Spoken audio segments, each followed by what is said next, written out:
उत्तर भारत के पहाड़ी इलाके में बसा एक ऐसा गांव था जिसका नाम सुनते ही लोगों की आवाज धीमी हो जाती थी। नीलछाया। यह गांव नक्शों में जरूर दर्ज था, लेकिन जो भी वहां से लौटता वह कहता कि नक्शे उस जगह की सच्चाई नहीं दिखा सकते।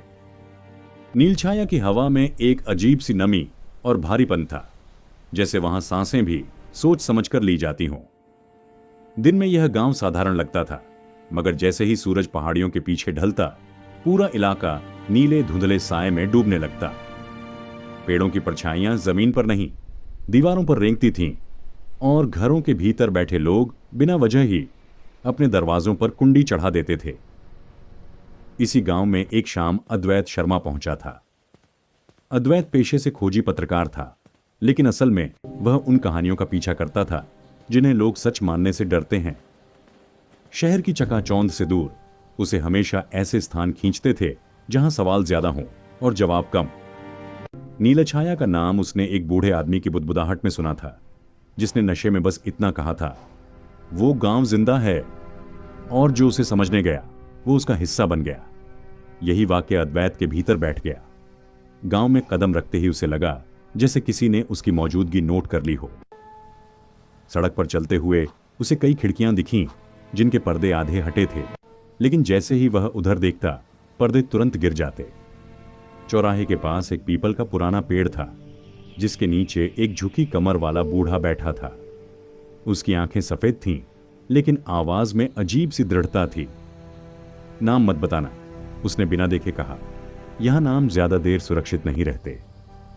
अद्वैत कुछ पूछता, उसे पहले ही बूढ़ा उठकर भीड़ में गुम हो गया। रात बिताने के लिए अद्वैत को गांव की एकमात्र पुरानी सराय मिली। सराय की मालकिन कमला देवी ने बिना मुस्कुराए उसे कमरा दे दिया।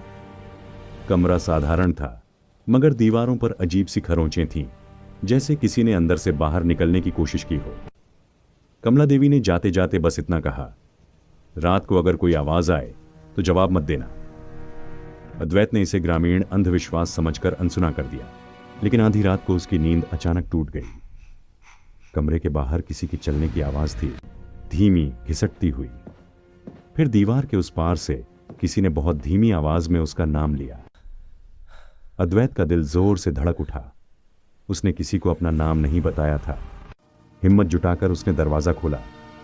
गलियारा खाली था, लेकिन सामने की दीवार पर एक नीली सी परछाई उभरी हुई थी। वह इंसान जैसी थी, पर उसकी आकृति पूरी नहीं थी, जैसे कोई अधूरा अस्तित्व हो। पल भर में वह परछाई दीवार के भीतर समा गई और गलियारा फिर से सामान्य हो गया।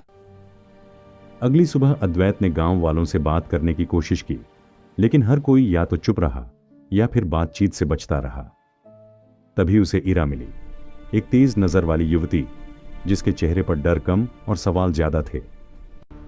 ईरा ने बताया कि नीलछाया हर 20 साल में किसी बाहरी को चुनता है। जो ज्यादा सवाल पूछता है वही कभी लौट कर नहीं जाता। उसने कहा कि गांव कोई जगह नहीं, बल्कि एक चेतना है जो लोगों की यादों और आवाजों से जिंदा रहती है। ईरा अद्वैत को गांव के बाहर एक उजड़े हुए मंदिर में ले गई। मंदिर की मूर्ति टूटी हुई थी और फर्श पर अजीब प्रतीक खुदे थे। वहां ईरा ने उस सच्चाई का जिक्र किया जिसे गांव वाले पीढ़ियों से छुपाते आ रहे थे। सालों पहले एक तांत्रिक ने गांव को अमर बनाने का वादा किया था। बदले में उसने गांव की आत्मा बांध दी। उसी दिन से नीलछाया एक जीवित इकाई बन गया, जो लोगों की आवाजें, नाम और कहानियां अपने भीतर समेटता चला गया।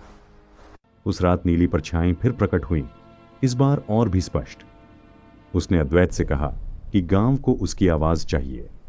अगर वह इस कहानी को दुनिया तक पहुंचाएगा तो नीलछाया उसे छोड़ देगा। अद्वैत समझ गया कि यह सिर्फ एक रिपोर्ट नहीं, बल्कि एक सौदा है। उसने अपना कैमरा ऑन किया और रिकॉर्डिंग शुरू की। कैमरे के सामने उसकी आवाज स्थिर थी, लेकिन आंखों में डर साफ झलक रहा था। अगली सुबह सराय का कमरा खाली था। कमला देवी ने कहा कि अद्वैत रात में ही चला गया। मेज पर उसका कैमरा रखा था। कैमरे की आखिरी रिकॉर्डिंग में नीली परछाई और अद्वैत की आवाज थी, अगर तुम यह देख रहे हो तो समझ लेना कि नीलछाया ने मुझे अपनी कहानी बना लिया है। वीडियो के अंत में एक पल के लिए स्क्रीन नीली हो जाती है और फिर सन्नाटा। आज भी इंटरनेट पर वह वीडियो मौजूद है।